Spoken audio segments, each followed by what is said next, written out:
Welcome back to Story Mode. I've had a lot of jobs, and to this point, most of them have been rewarding. But in 2006, life was going to change forever.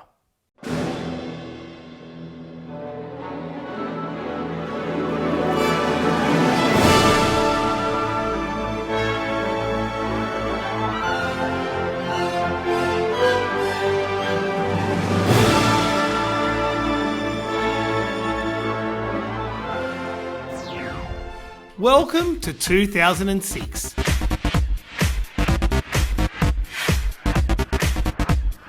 Now, unlike the 70s, 80s and 90s, the 2000s, well, it just didn't have my style of music. But there are a few good songs. In the spot looking extra fly. For the day I die, I'ma touch the sky. Well, if I had to pick one song I listened to a lot in 2006, it would be Nelly Furtado, Man Eater. It's 2006 and I'm without a job once again. We had a mortgage and I needed one desperately. I was kind of a jack of all trades and master of none. I needed to focus my attention on one job and become a master of that, instead of having different jobs and keep moving on. I looked in the local paper and used the internet to find work, and I also asked my friend John if he knew of any jobs going. And wait till you hear this. John tells me about a guy who comes to his work and he's a supplier, a rubber supplier or something like that. John worked with big rubber machines, or I can't remember exactly, but it was something to do with rubber. And this guy had a nephew who had a plasma installation company, and he needed workers. So John said, you should maybe give this guy a call or email him your resume. I did it straight away. The funny thing was, on the internet, there was a guy looking for TV installers. And I reckon I could do that job because I was right into installing TVs at home, and I knew a fair bit about how a home works. So if it needed to go on a wall, I could do it. And I'm pretty handy with electronics. The thing is, I noticed when I submitted the application, the person's name was Mick. And that was the name of the guy's nephew. His name was Mick. This was no coincidence. This was definitely the same person. So I get a phone call from a guy named Daz, and he's the business partner to Mick. He had full of energy, full of life, sounded really happy. He says, yeah, Joel, come down tomorrow at 12 o'clock. And we'll give you an interview. Have you installed a plasma or an LCD before? And I said, look, I've done a couple at home. He goes, oh, well, you're halfway there. Some of the people we interview have never done that before. So I felt a bit confident. I went down there. I was there 11:45, ready for the interview. And both Mick and Daz were there. I got to meet them. They were fantastic guys. And I just had a good vibe about everything. I started telling them what jobs I did in the past. I've worked with cars, I've sprayed cars, I've done this, I've done that. And they could see I'm a very hands-on guy. I'm good with tools. 5/8? Don't you mean 3/4? Why, you're right. At one stage, I remember getting off my chair and kind of not pacing up and down, but I was very active and very physical with my hands, explaining I could do this with the TV. I'm not afraid of anything. I know how to get into a wall and run cables. I can do surround sounds because I did have a cinema in my house at the time that I built. And they were very, very impressed. They said, look, we don't want to jump ahead here. You've pretty much got the job, but we've got a few more people we're going to interview, but we'll give you a call a bit later on. By the time I got home, which was around an hour, I got in the door, my mobile rang, it was Mick, and he said, you've got the job. I was wrapped. I'm so excited. So then he tells me, we can also tell you who you're actually working for. We're a subcontractor to a TV company, and that TV company is Pioneer Electronics. I was even more over the moon. I couldn't believe this was happening. I had to actually pinch myself. I was working for one of my favorite companies, Pioneer. Well, I was ready to start. I asked, when do you want me to start? He said, Monday morning, rock up at my house at 6 o'clock and we'll do a week of training. Within a week I started work and they were a bit more relaxed about the time. They said you can turn up to Pioneer at around 6:30, even 7 if you like. And I had someone I worked with, his name was Liam, and we would work together in the van. Now the van was owned by Pioneer themselves, so I was an employee of Mick and Daz, and they were an employee with Pioneer, or a contractor, if you like. But the van belonged to Pioneer. So me and Liam went out on our job and it was so cruisy. The job was a cruisy job, which means it was very easy going. We rock up at the first place and I'm on training and we get to the first place and it was kind of a bit of a mansion. We go to the door and he was a little bit rude, but you know, who cares? We're there to do a job and then we're out of there. We don't have to make friends with him or have lunch with him. So he told us where it's going, and every time we'd walk through a door, they would self-open like Star Trek doors. Will you handle this on security station deck 9? Aye, sir. Sensors are configured. So we go to his bathroom. That's where we're going, to his bathroom. And he said, you know, that's his spa and that's his bath. It was a bathroom bigger than a lounge room. It was bigger. And he said he wants the TV there. And Liam said, look, we can put it there, but you'll have to sign just a waiver because the moisture might destroy the TV. You'll have to sign a form. And he rudely said, listen, I want the TV there. That's what you're going to do it. And I thought, oh my God, you know, what have I got myself into? This is the first job and already it's problematic. You know, we've got another 3 or 4 jobs to do after this. But that was just one of 100. The next job we did, the guy was lovely, and the job after that, I remember it was a lady who owned a lot of horses on a farm. She was amazing. Yeah, most of the people are pretty happy to see you because you're bringing them their $7,000 or whatever it cost at the time plasma. You know, they want you to put it up there nicely. A lot of the jobs were on a stand, but you would get probably 40% of the jobs on a wall. So you would have to drill the bracket into the wall. And I noticed Liam, as good a job as he was doing, I would do things slightly differently. And this is where I wanted to do a little bit more for Pioneer. Now, I would actually work a little bit faster. And keep in mind, I was a rookie. I was only working there for 2 weeks. Sometimes I take things over the top. I want to do things to the extra degree, if you like.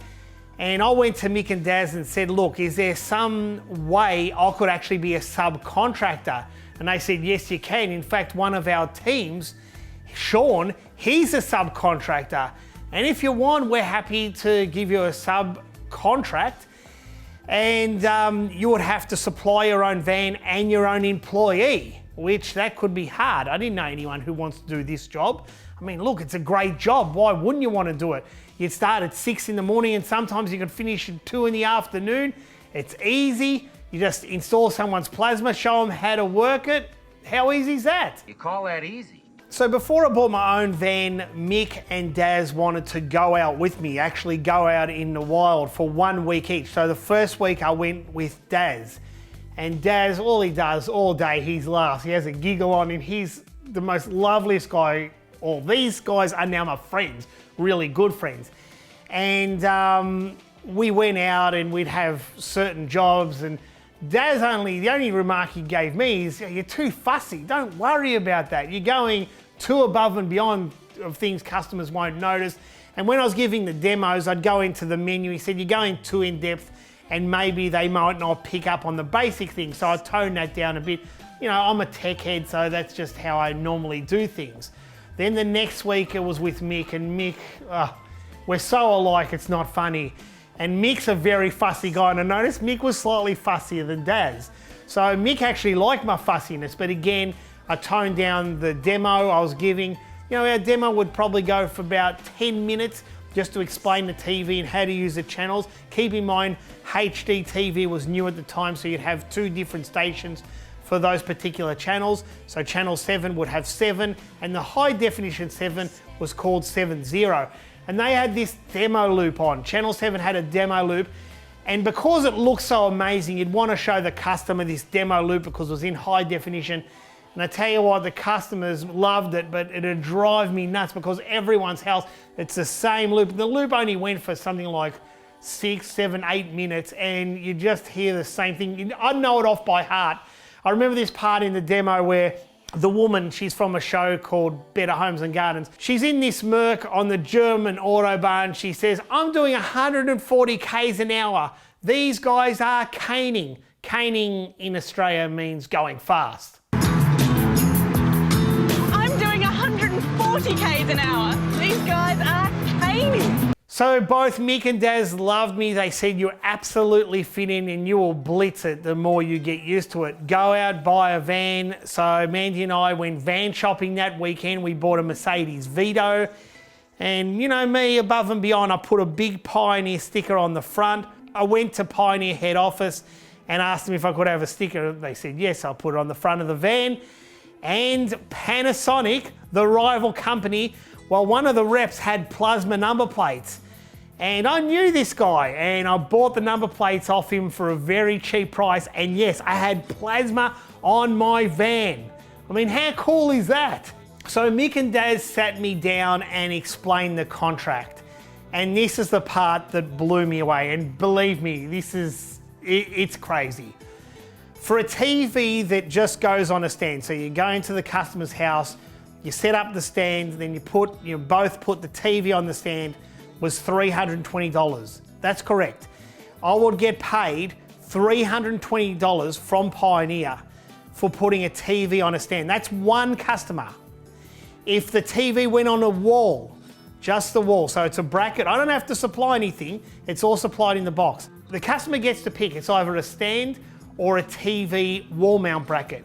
If the customer picks a wall mount bracket, I screw it to the wall and hang the TV. That's $400, so it's an extra $80 from Pioneer. That's one customer. Now here's the crazy bit. If the customer wants the wires concealed behind the wall, that means before the TV's up, you drill a hole there and you drill a hole at the bottom, and you just basically put all the wires, the HDMI or component cable most people had back then, and the power cable, the antenna. If they want that, well, it's easy. You just put a yellow tongue down the wall, you attach the wires, you pull them up through the hole, it takes you 5 minutes. They have to give you $100. That was a part of the deal because I guess we're taking the risk and all that kind of thing. We would have to take out liability insurance. We were insured. I had a few problems with the insurance company, quite the number of times. We'll talk about that later on. But yes, we had to have public liability insurance and all that kind of thing. So that's kind of what they're paying for. But $100, that was like taking candy from a baby. But we didn't set the prices, Pioneer did. So think about it, that's most people wanted the wires in the wall, so it's $500 per customer. And it didn't stop there. You would get money for pretty much any Pioneer product. That means Pioneer would pay you to set up their product, such as a DVD player, a DVD recorder, and a surround sound unit. Pioneer would pay you a fortune to hook up them. And this was all part of their complete plasma experience. You see, they just wanted to sell plasma TVs, and if you bought more Pioneer products, they would pay for the installation, and in turn, pay me. And on top of that, Pioneer gave us free reign to actually buy cables wholesale and sell it to the customers. You'd be surprised how many people didn't have good quality cables, like good component cables or even HDMI. HDMI was kind of new then, so people were just getting used to it. And we'd make a pretty tidy profit, but we'd still be cheaper than retail. It's crazy, but you know what? Not only is it the money, I love the job. In fact, I would have done it for half the money. The job was incredible. The customers were incredible. We'd go to all different shops like Harvey Norman and JB Hi-Fi. They're Australian audio-visual shops. And we would just have the time of our life. Well, you're probably wondering who's going to do all this work with me. Well, I got my good friend John to be by my side. And you know what? That money, as it come into me, it went straight out on video games. Now the stories, well, the stories could go forever. You would rock up at someone's place and it would not be out of the ordinary. You've got these two TV guys coming over to your house, and it's kind of out of a, let's just say, a blue movie. You would ring the doorbell and a woman would answer the phone in her nightie and not even worry at all, just say, yep, come in guys. And we had to be very careful with that kind of thing. And Nick and Des did warn us of this. There are people that might try and take advantage of you, or, you know, kind of a desperate housewives thing. Actually, no, we haven't had sex yet. We're waiting until we get married. And I never forget, we went to this guy's house and he was deaf and we had to speak very slowly and very clearly. And we're putting his TV up and we had to connect up his surround sound. And I said, oh, how can you hear it? And he said, oh, vibration. And when we finished with the job, he actually went up to every speaker and put his hand and he gave the thumbs up. It was crazy, but he had a wife and obviously he mainly wanted it for her, which was really cool. And the other one, well, this one, I mean, there's many more, but this one was a bit scary. We went to a job and the guy was kind of nervous when he answered the door and he said, look guys, can you maybe come back tomorrow or next week? I said, no, we're booked up for 2 weeks. You know, we have to do this now, else you're going to lose your position. You might not get your plasma installed for another 3 or 4 weeks. He said, all right, you can come in, but I've got a boa constrictor pet. And John and I looked at each other thinking, what? And he said, yeah, look, I can't find it in the house. It's a big white one. It's not venomous. It won't kill you. And don't worry, I'll be next to you. And we are sweating bullets. He wanted on the wall and we're like looking around like, where is this thing? And we're trying to pull cables in and we're sweating bullets. But thank God we never saw it. We were out of there. And stories go on and on and on. We just had an adventure non-stop. It was fantastic. Well, it doesn't stop at Pioneer. I wanted to start installing for other companies such as Bose and Crix. Crix are an amazing speaker company that is actually designed in Australia. They do a lot of speakers for actual cinemas, commercial cinemas. And I wanted to get into that gig. So I started to do a little bit of commercial cinema installations and working for Bose as well. And then I took it to the next level and had a friend, Paul. Paul enrolled me to become a THX certified installer, and that's all I wanted.